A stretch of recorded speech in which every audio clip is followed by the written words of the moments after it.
Welcome to Horror Madness with Deb and Dana.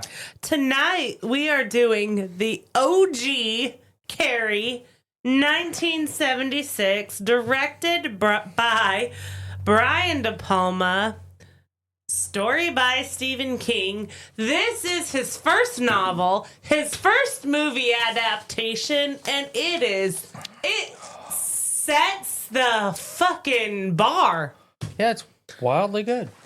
This sets the bar for fucking movies. Decades and decades of garbage movies that I love with all of my heart and soul. I spent so many years saying I hated Stephen King but loved his movies. But I'd never really read his novels, so I spent many, many years of my life. It was mostly audio, like Audible novels and stuff. And I have now, at this point in my life, read like a good solid third of everything he's ever written, which is like a whole goddamn ton of shit. Yeah. And I still like his movies better than his books, and everybody can hate me for all eternity for that. I think everyone adapting. Yeah, I think he would. I think he would absolutely. Also, everything I ever say is wrong. Never forget that. And this is for entertainment purposes only. He loved this adaptation. Well, how could he not? It's. I mean, he hates The Shining. Which is one of the best movies ever. Yeah, which is like your name is attached to like literally one of the top 3 movies ever made in the history of mankind, and you hate it. Like, that's on you, bro. But then we got Dreamcatcher. I don't think there's a Stephen King adaptation that I don't at least dig at the minimum. So, 1976, OG Carrie, starring Sissy Spacek, phenomenal, William Catt. So, let me start this off. We got started a little too soon. We are doing a lead up to Carolina Fear Fest. Carolina Fear Fest is a great horror convention in Raleigh, North Carolina. We are official press now. So we will be there, and we are doing a lead up to Carolina Fear Fest where we are highlighting guests that are going to be there. And William Catt, who stars as Tommy Ross in Carrie, is going to be there. If you're as old as me or older, you may know him as the greatest American hero, which as a child was one of my favorite TV shows ever. I don't think Deb knows anything about it. I don't. I'm not going to lie. Ooh, man, when I meet him, you can say what you want to say, and I'm going to talk about Greatest American Hero. Because, fuck me. Do you, know nothing about it at all? I know nothing about Greatest American Hero. So, Greatest American Hero, don't quote me on this, because I literally haven't watched it in 30 years. He finds a superhero costume in a garbage dump, I think. Oh, I love that. And he doesn't know what he's doing. So, he can fly and stuff, but, he doesn't know how to fly. So he has all these superpowers, but he has no clue how to be a person with superpowers or how to use the superpowers. Oh, I kind of want to watch this. Yeah, it's like a super early 80s comedy sitcom. It's like a sitcom, pretty much. Oh, I feel like I would love to watch that. It is so good. It is so great. It is everything you would ever want from a sitcom of a person accidentally becoming a superhero and not knowing how to be a superhero. And that's the point of it. And he's a great guy. And somebody a bus will skid off the road. He's like, I don't know. I know I have super strength, but I don't know how to use it. So I'm going to fly over there, but then he'll hit the back of the bus because he flew too fast. Oh. And then he'll use his strength too hard because he doesn't know what to do with it. This sounds amazing. Okay, yeah. I have never seen The Greatest American Hero, but I'm gonna gonna have to see find that. William Cat next month at Carolina Fear Yeah, Fest. that's his big jam. That's If his. you are in the Carolinas, If you're not, you should check out Fear Fest. Seriously, it's in Raleigh. We have gone every year for the last 4 years. I think our first Fear Fest was their second Fear Fest Our first Fear Fest was 2022. ish. Yeah, ish. I I'm think not it was sure. the second Fear Fest was our first Fear Fest. And It could have been the third, but I think it was the second. I'm not 100% on that. Also, there's other conventions that we love with all of our heart and soul, but all of our best stories are from Fear Fest. are from Fear Fest. All of our crazy, like, oh my God, I can't believe this is happening in my life right now stories are all from Fear Fest. So our first press passes are, oh my God, Carolina Fear Fest. Yeah, so, Fear Fest is an amazing place. It really is. And so stoked to go. It's different than a lot of other conventions we go to, and it is... It's phenomenal. All around it's great. phenomenal. It's wildly good. Back to Carrie. This movie is scored by Pino Donaggio, who also did Body Double and Raising Cain. Good old Pino. Good old Pino. And this movie starts with like a volleyball game. Yeah. Volleyball game. Goodness gracious, I can't speak. That's not new. That's not new at all.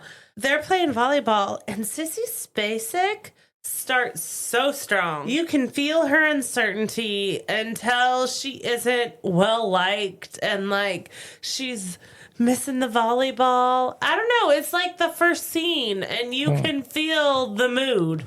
My first thought was it's no Top Gun. There's like not greased up dudes with no shirts on that are in the Air Force, which was very disappointing.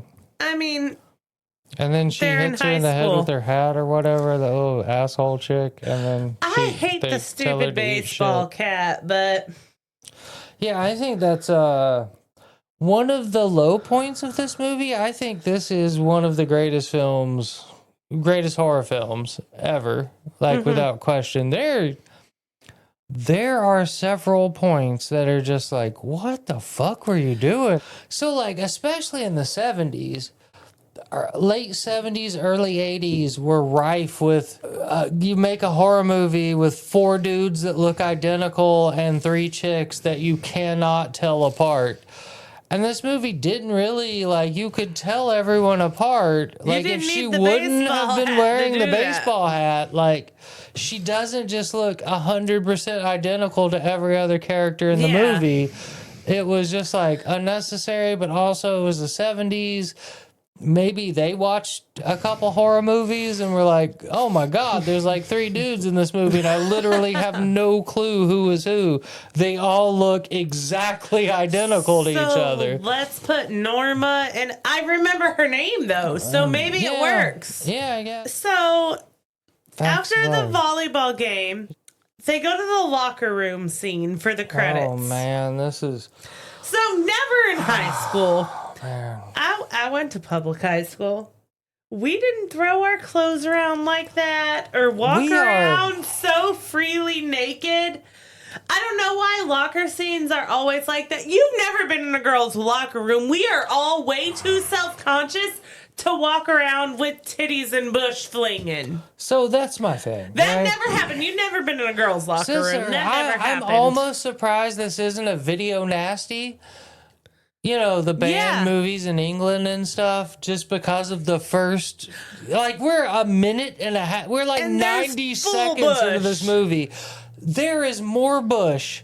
If you added every bush I've ever seen in a movie in my entire lifetime, the first 120 seconds of Carrie has twice that amount of bush.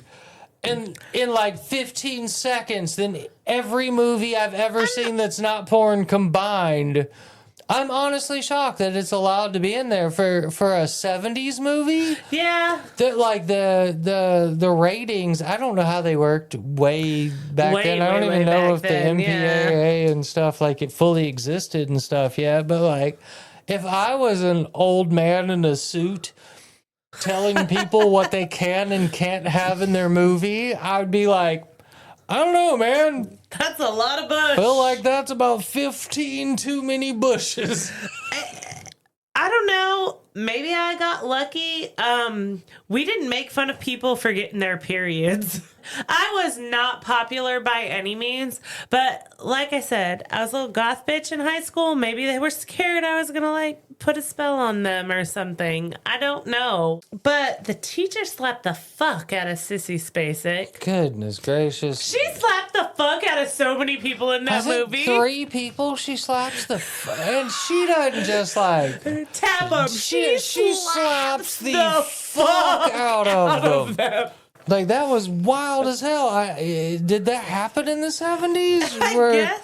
Was like the good, and she was the good teacher. She was the nice She was the hero of the movie. Yeah, she was really the best character in the movie. And she just slapped who was just like full force slapping the fuck out of everybody. Like, your eye might get fucking dislodged and like you're going to the hospital. I don't give a shit. I'm slapping the fuck out of you. When Carrie's in the principal's office and teacher's smoking the cigarette and there's the ashtray and she flings it, I kind of always wish I had Carrie powers. Well, I mean, who doesn't? I mean, like, I just want to move shit with my mind. Well, it's called telekinesis. Which she learned from a library book. Yeah. And it is very plainly explained to you like you're an idiot. Yes, it is. Also, it was like the 70s. I don't know. I think it was less important to explain it then than it is now. Yeah. But, like, maybe I'm wrong. I don't know. I wasn't in high school in the 70s. At this point, though, we get a view of Carrie's home life. Margaret White is awful. Yeah, that's what America needs, is more religious psychos. That's what we're doing. She locks Carrie in a closet because she got her period, and because she got her period, that means she sinned. She is uneducated and awful. And She's back when America was great, remember? In the 70s. So then it goes back to the school, and they get, I call it PT detention. It's just PE because it's high school, not the army. Physical education, not physical training. Yeah. It's just PT, though. Also, those bitches are out of shape as fuck. But like they weren't out of shape at all. They were all super fit and super buff, and like it didn't really make sense that those they couldn't do a single proper push-up. Didn't quite make sense. I mean, all of those actresses could have done 200 push-ups. Oh, for probably. Sure, so then Sue Snell asks her boyfriend, who is William Catt, Tommy Ross, to I thought Sue Snell was the mom. No, that's her mom. Yeah. Is somebody else Snell. Sue Snell is the daughter. Okay. Asks her boyfriend, Tommy Ross, to take Carrie to prom. And it's weird. So, like, the teacher thinks something's up and is like, you shouldn't hurt Carrie White. But they were so genuine in it. And Sue and Tommy were both innocent in the whole plot. They were just trying to be nice. Who? Sue! No. Yes. Sue's in on it with all the assholes. No, she's not. No, Chris is. Sue is not. She tries to stop it and gets kicked out of prom. But she knows what's happening. No. Oh. No, wait. What? No, Sue does not know. And I looked this up because I wasn't sure. Brown hair that... Yeah, brown curly hair does not... No, straight hair. The brown straight hair chick. That's Chris. Right.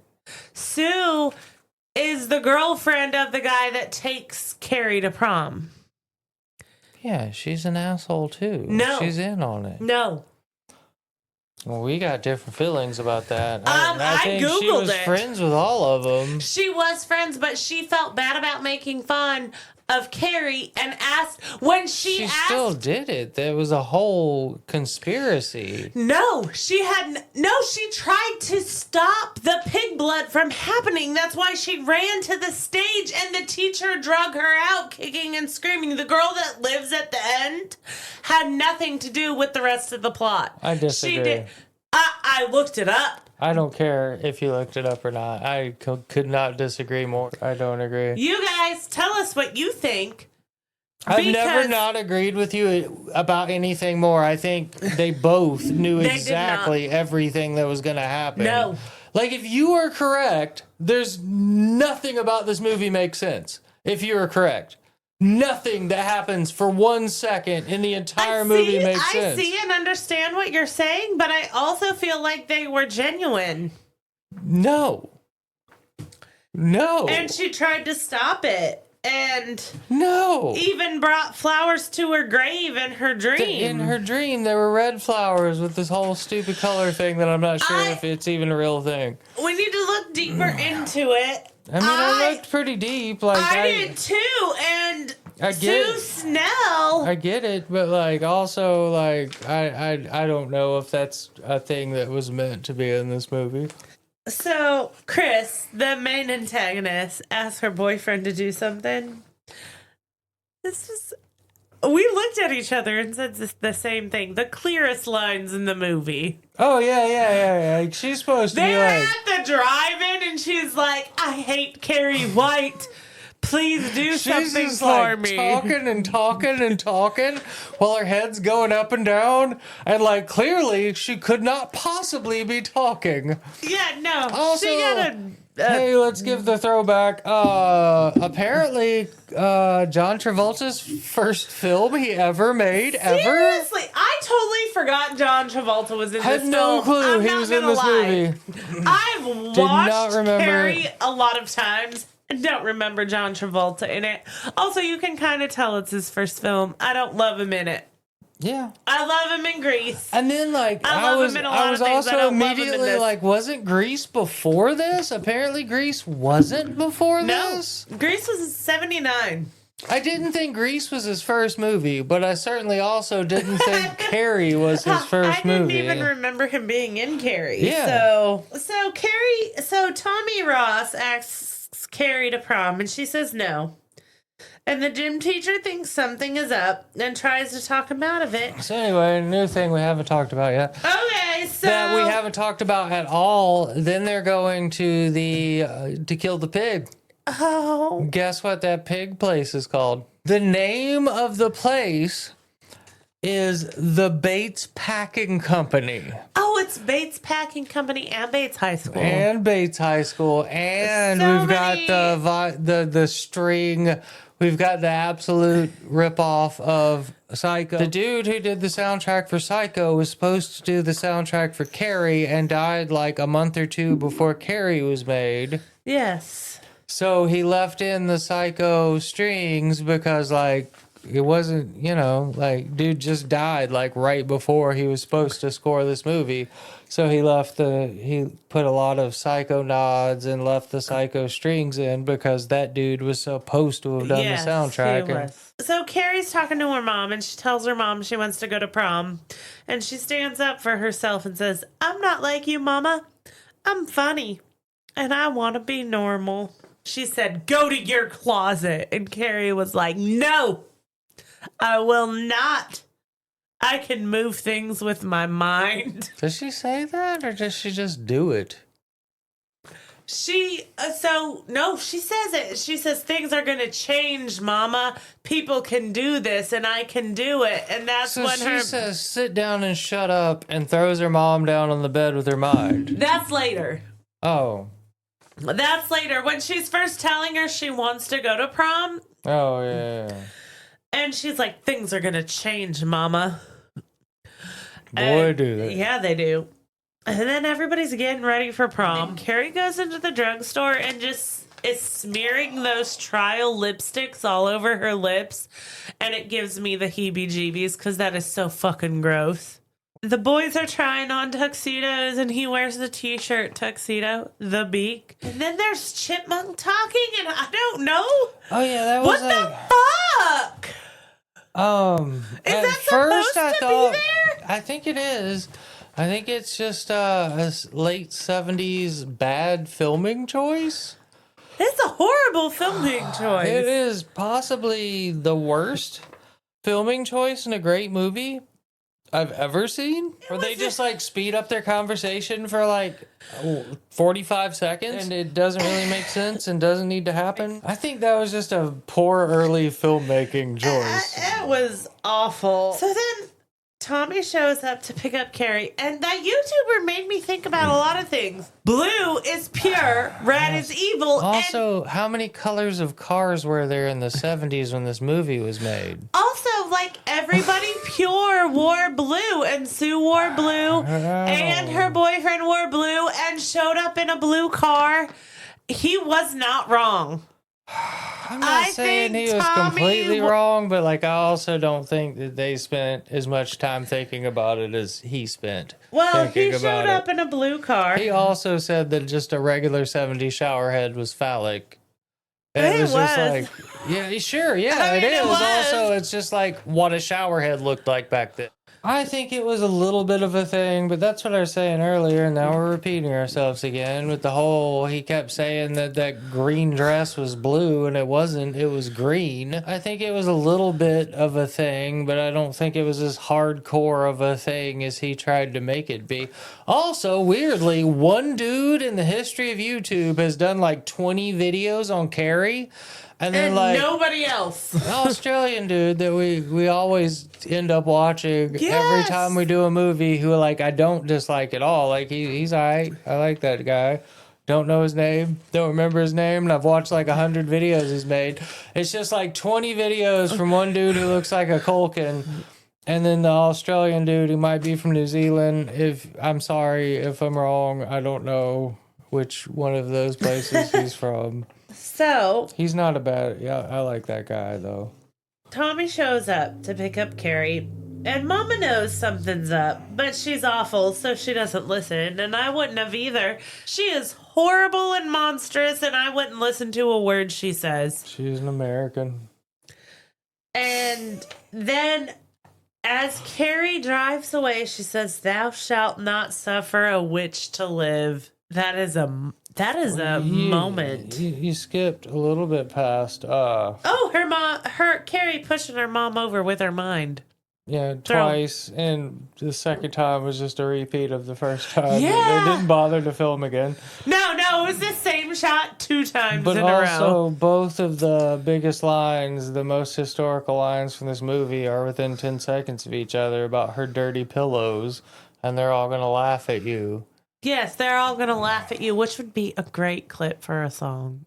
Yeah, and so is your dirty pillows. I missed your dirty pillows. I know you did. You did. I thought you knew that was happening, but you were talking when it happened. No way, you were talking. Is that what we do? We just talk too much? Yeah. No. I could telekinesis people to sit down and shut up. There would be no power I would ever overuse more. If I could do an infinite amount of things, if I could just like be like, sit down and shut up. I'm looking at you right now. I'm not necessarily talking about you, just like anyone, anywhere. Like I would just like walk into McDonald's and be like, sit down and shut up. Love Among the Stars, the theme for the prom. Yeah. Everyone's dancing and having a good time. So I love Under the Stars. We're back to our big disagreement. The dance is so sweet. It is so heartfelt and wonderful. It is. Also, it made me car sick, and I was not there yet. I was feeling fucking woozy, like Stu Mocker. It was like, holy shit, like I'm a bit sensitive to that. And like it was like 3 or 4 minutes of the camera just spinning in circles, and I was like, holy shit, like honestly, people complained about the Blair Witch making them throw up, and they watched Carrie.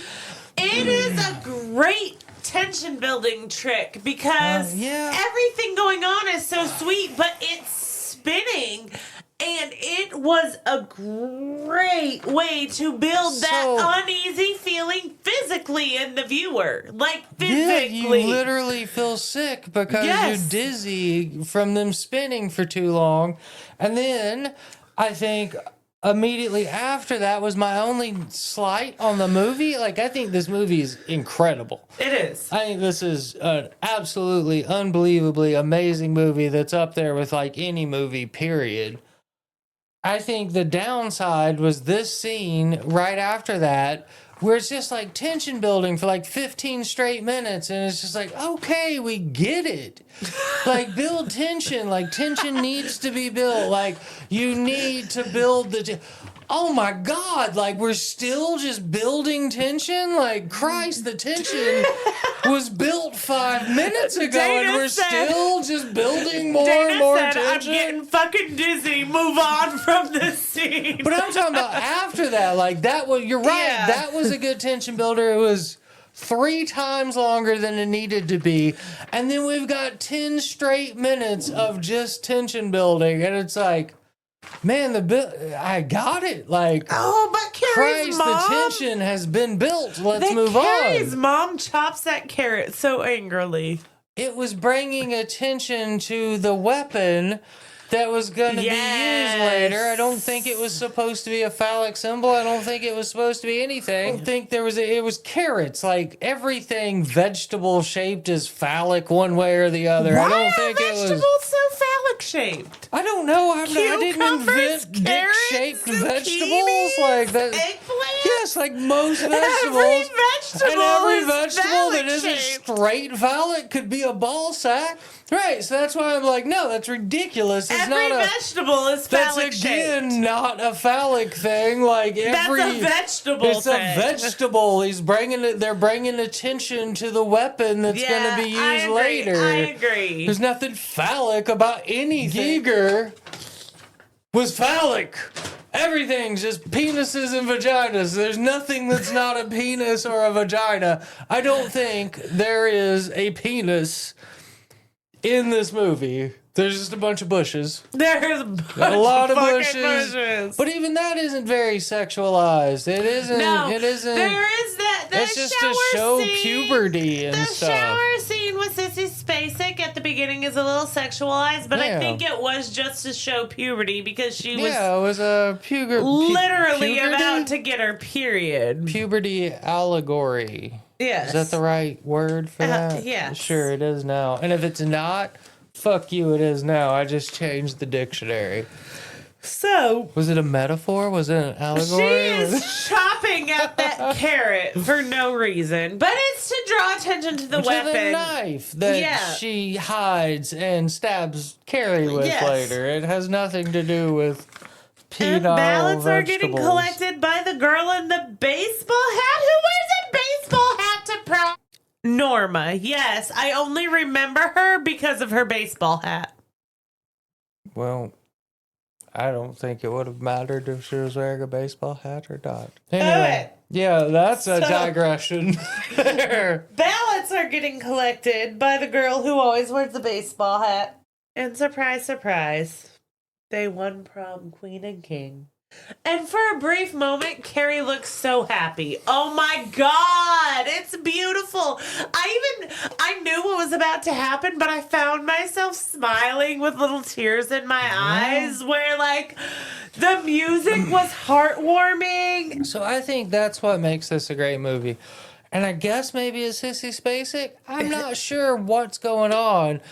This is a pretty damn short movie. It is exceptionally short for a movie of its kind. An hour and 38 minutes. Yeah, and like 8 minutes of that, like, you know, is credits and stuff. Yeah. Like, so it's an hour and a half. It's like a 90-minute movie. Like, it's pretty short, and also don't feel like there's much character development in this movie at all. Like, even for Carrie, like, it's just Sissy Spacek, like, living her best life as an actress. Acting like, her there is ass so off. little actual character development. There's, like, not really that much coherent plot. But at this part, you like feel for the characters so hard.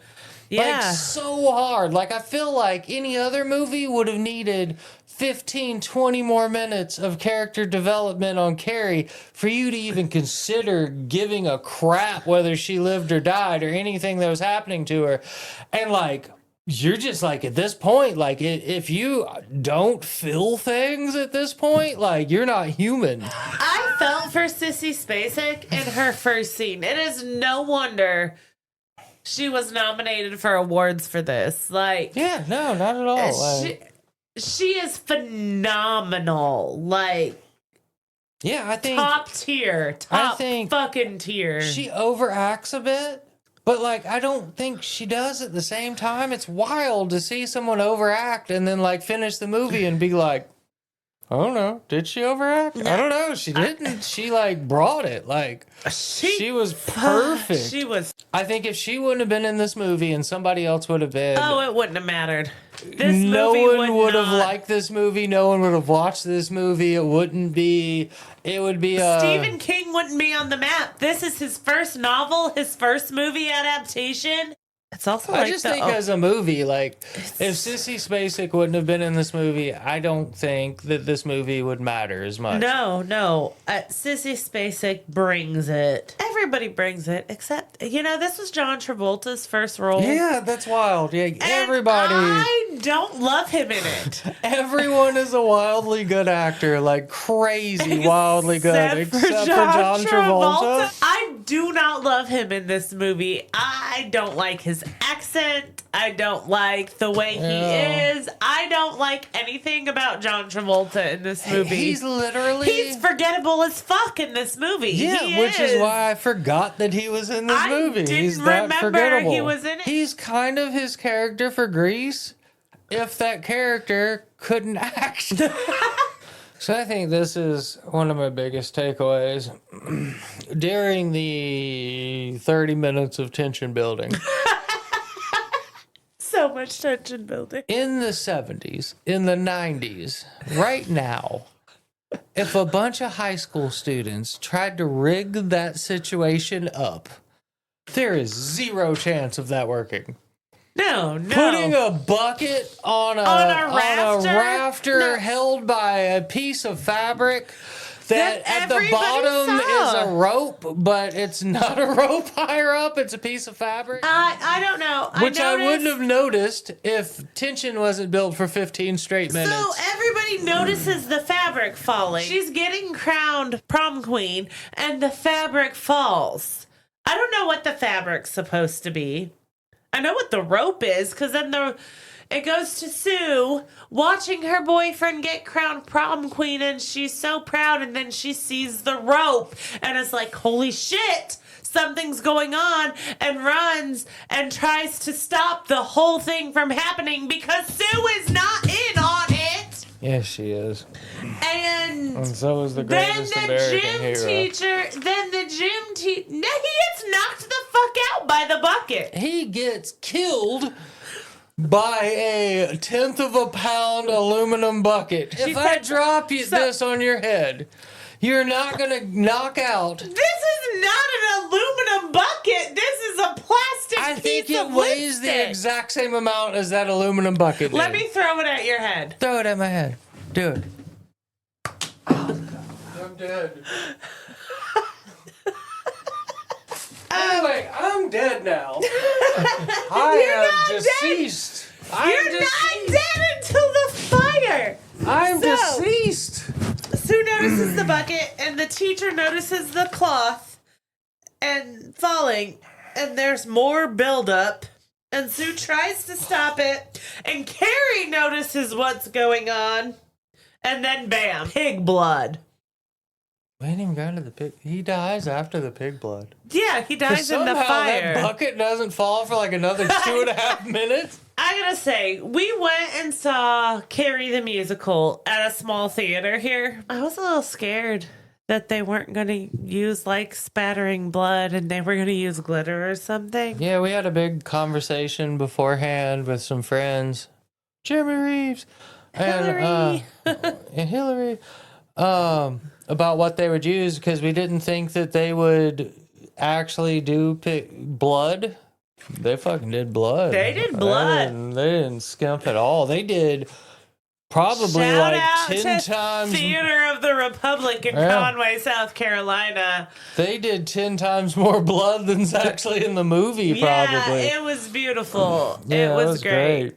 Theater of the Republic, amazing. I've never been disappointed. I always go in with the lowest of expectations. You do, and I don't know why and at this leave point. going, well, I'll be damned. That was incredible. We go once or twice a year to see plays at this place. We saw Carrie, the musical, Misery, Evil Dead. Evil Dead. We were in the splatter zone for Evil Dead. Little Shop of Horrors. It's all been great. It's Yeah. all been wonderful. Absolutely wonderful. So when the pig blood hits, everything stops and the film falls silent except for the trickling of blood. Oh, I never even got to mention the soundtrack. I always mention the soundtrack, so I'm just going to take this opportunity to say this is the most forgettable soundtrack I've ever heard in my life. It is weird funk music, and there are several.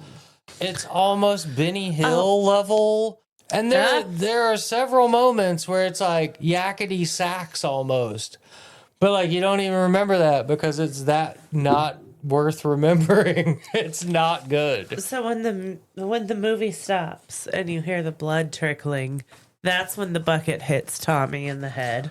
Fucking and that is the most greatest American hero moment of this movie. He's a bit like Jack Burton in Big Trouble in Little China.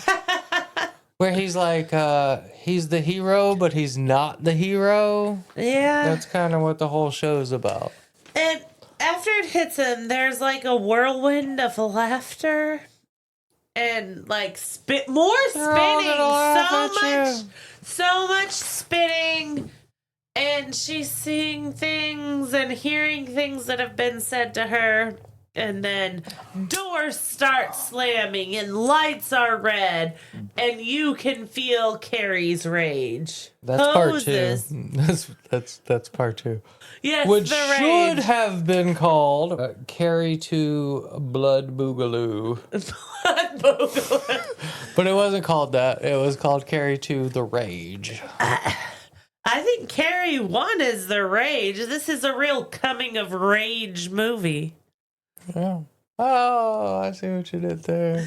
And the red light over everything lets you know what Carrie is feeling.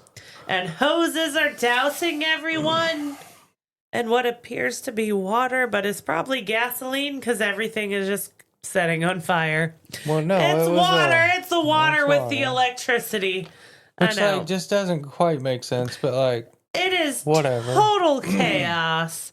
Lights are popping and sparking. We've all seen the scene.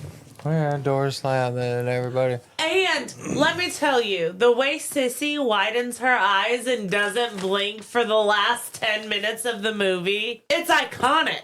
I think my biggest takeaway from this movie that I think is just like indisputable, her walking out while the fires, it is the epitome of visually striking. It is so beautiful. Whatever you've ever done, anyone's ever done in a movie, and someone says it was visually striking, should just be held up to her walking out of the prom. It is such a beautiful scene, from her walking down the stairs from the stage to walking out the door with her wide eyes covered in blood, the shadow.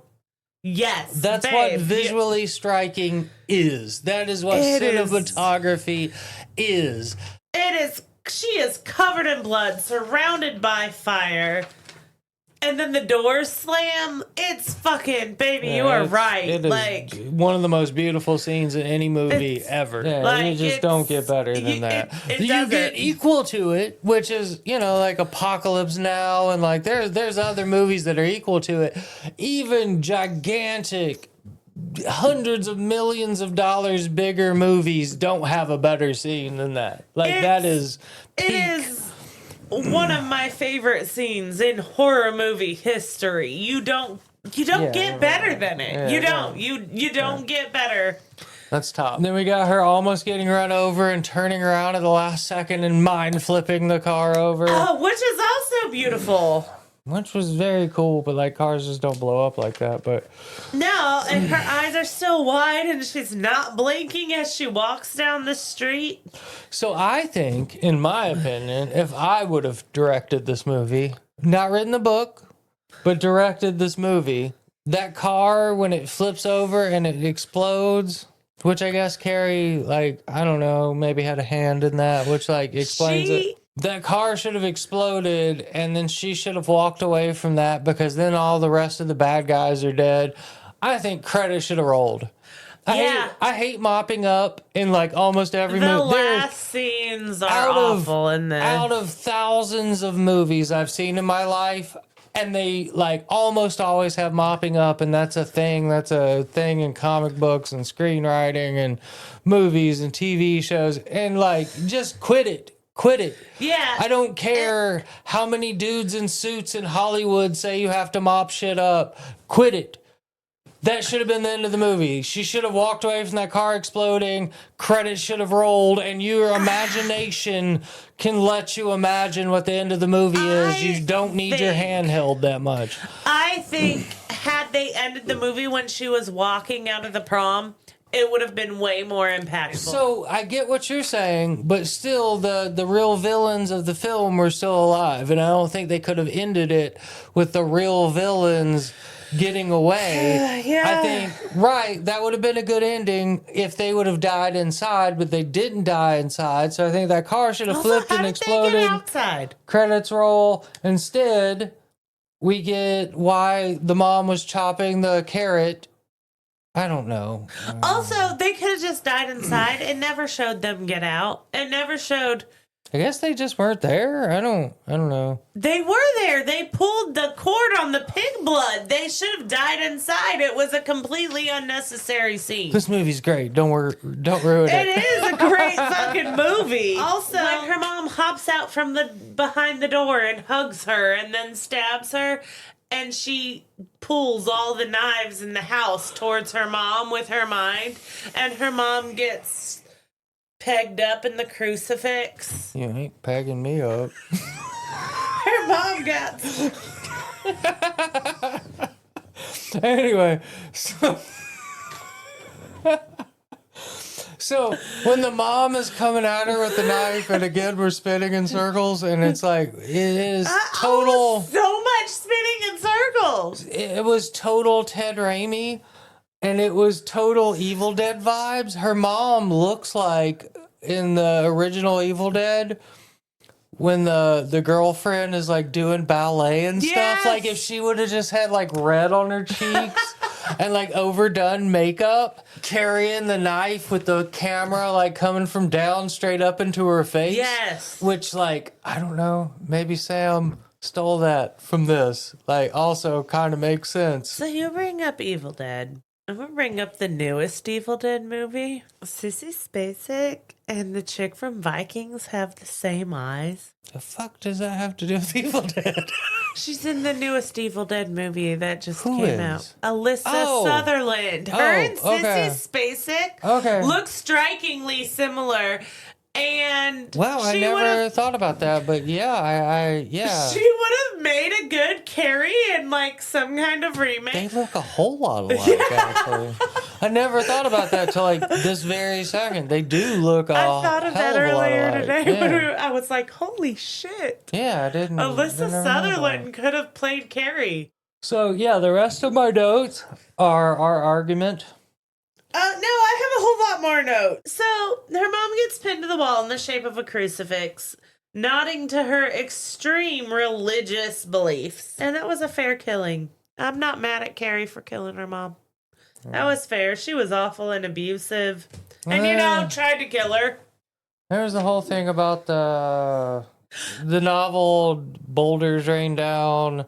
Yeah, I'm so glad they didn't do it. They tried really hard to film that. I'm glad it didn't And work then, like, out. Australian dude was all like, yeah, but, like, there's still boulders coming down, and, like, oops. And I was like, yeah, well, you don't know that if you didn't read the book, and, like, I think it looks perfectly fine. Yeah, you don't. It just looks like the house falling apart. It doesn't look Yeah. like boulders raining down at all. It just looks like the house falling apart, and I think it worked very well. And I thought it was really, I thought it was exactly what it should have been. Also, Jesus in the closet looks like a weird homeless hippie, and I've never seen a Jesus statue that even resembled that her anywhere mom else made ever. him. Out of what? I don't know, but like that It whole was the 70s. end. She didn't 3D print that shit. So I think the whole end could have been cut. So I got two finals. The trailer. People bitch about trailers nowadays. The trailer for this movie, the original trailer for this movie, there's no special features. They don't exist. Literally the only special feature The only was things the that trailer. exist are 20 YouTube videos by a dude who looks like a Culkin and one from the Australian guy that we dig. Like, it gives you like, you don't even need to watch the movie, like, at all. Like, literally, it the gives you trailer everything. is a condensed beginning to end with every plot point and everything that happens in the movie, period, in 2.5 minutes. Yeah. Like, it's just like, there's nothing. There's no reason It to is watch the this whole movie. movie. If you haven't, for some weird reason, you made it this far, you haven't watched Carrie, Just watch the trailer. original trailer, and you've seen the entire movie from beginning to end and need to know nothing else. A big last thing, Stephen King. I hated Stephen King most of my life. I got over my hating of Stephen King. I've always loved Stephen King movies. I used to hate Stephen King books. Really? I still think I could write a better book than Stephen King, but I haven't fucking done it, so I can go fuck myself. Like, straight up. Like, that's always been my Stephen King feeling. I think I could write anything he's ever written 20,000 times better than he wrote it. Also, But you haven't done it. I'm not Stephen King, and I'm not a fucking billionaire, so I could fucking go fuck myself on thinking that, and that's how it is. Also, Stephen King's first book ever is about women's puberty. The fuck? Also, I love Stephen King. I love his books. I just think shut your mouth. I just think he could do a better job at his own books. It's a great story. It is a great adaptation. I love his adaptation movies more than I love his writing, and I do love his writing. I just think everything could be better. It could be way shorter, and everything could be better. Also, I can't deny the fact that he's the most famous writer that ever existed on the planet Earth for a reason. I actually fucking loved reading Under the Dome. I thought Under the Dome was fucking incredible. I watched the TV adaptation. Which started out wonderful and then ended garbage and got canceled after they went into, like, this isn't in the book and it's just like wild garbage that shouldn't be here. They canceled the show, which, like, fair. Also wanted to know what the fuck was going to happen. But Yeah. I don't know. All in all, I fucking love Carrie. I feel like it's like a forgotten gem. It's so old that a lot of people forget about it. I think I didn't believe that until we were trying to look up YouTube videos of it, and there aren't any. People forget about Carrie. No one's out there talking about Carrie, like, at all. Like, And I was shocked. Phenomenal. It is a great coming of rage film. I love women rage I think movies. that's the tagline for part 2. It is. We've done a lot of Redhead was women's rage. Carrie, am I on a women's rage kick right now? So I think women's rage horror movies tend to be great. Like, I think that's like a pretty standard. Fucking relevant for these times. So. If I had prepared that, I think I could probably name 10 or 15 coming of age rage. Spring Breakers. Yeah, like, there's so many. Yeah, Spring Breakers is one that weren't Carrie, Redhead. that weren't written by a unibrow nerd. I think Stephen King came into his looks, though. Don't get me wrong. I think later in life, He became a handsome, recognizable fella. Joe Hill looks just like his dad, and Oh yeah, you can wildly change like his your dad. name, but like you can't change your fucking face, You dude. fooled no one, Joe. Oh, let me outro so that we can Oh babble. yeah. Thank you for joining us. We love you, motherfuckers, and good night. Love you. Good night.